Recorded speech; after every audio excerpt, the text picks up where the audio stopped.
CBS News 24/7. We're glad to have you with us on a Monday. Lawmakers return to Capitol Hill today, where President Trump's so-branded big, beautiful bill gets ugly billing by at least one senator. By the way, who is that? We're talking about Senate Minority Leader Chuck Schumer. So let's go live to CBS News congressional correspondent Caitlin Huey-Burns. He's flipping the script on that one a little bit. The pressure's really on, though, for Republican senators to get this bill passed and on the president's desk to sign. But I'm reading of some Republican discomfort for this. What do you see as the headline today, Caitlin? Hey, Reed, great to be with you. Well, the president, remember, had set a deadline for Republicans, saying, get this to my desk by July 4th, that kind of patriotic deadline. I mean, sources I've been talking to on the Senate side say that's very unlikely, given how much work this is going to require to get everybody on board on the Senate side, which is no sure bet, then bring it back over to the House and have them vote on the changes, which we know, given what we saw last week at passing by just one vote in the House, how narrow a margin these guys have to work with. So on the Senate side, they are just starting to look at this bill. Their mode of operation for the past several weeks has been, let's see what the House passes, what they manage to pass, and then we'll talk about what we want.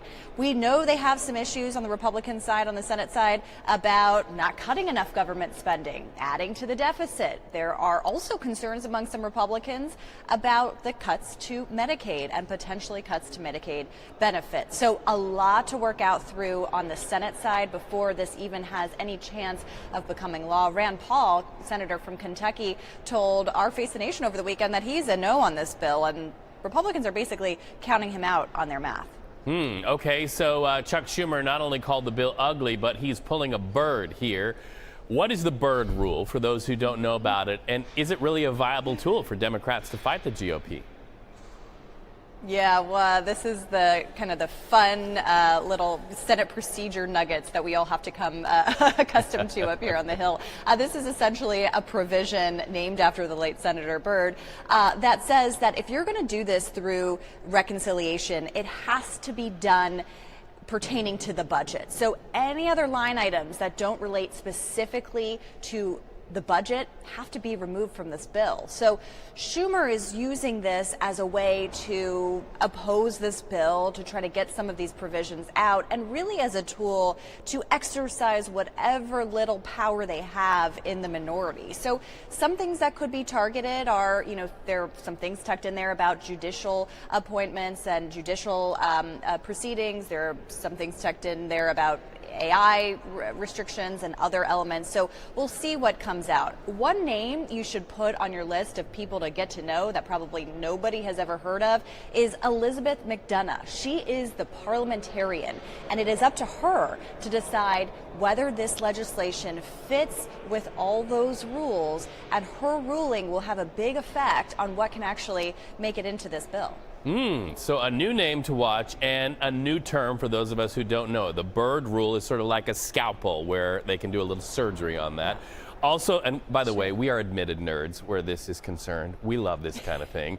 Also happening this week, the White House says the Trump administration intends to send what they call a Recision Package to Congress by Tuesday. So what does this mean, not only for the House, but also for the Senate, Caitlin? Yeah, so this rescissions package, this is really interesting, Reed, because, you know, Congress allocates, appropriates funding, they approve funding, they have power of the purse, but the White House can actually send a request over to Congress to rescind some of those funds that have already been appropriated. Therefore, we have a rescissions package, and that's what the president is sending over. Why this is important and why our viewers may be interested in this is because remember all those Doge cuts that were set forth by Elon Musk and Doge? Those have to be codified in some way by Congress, and this is the way to do it. This is at least what the White House hopes they can do. Now, the House is very eager to pass this. House Speaker Mike Johnson says they want to take this up as soon as they can.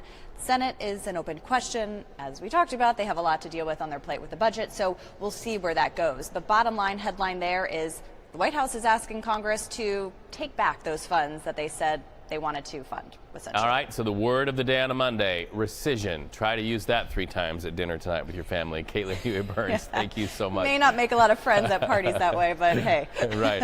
I'm going to use rescission on these green beans. Thank you so much. Always great to talk to you. We appreciate it.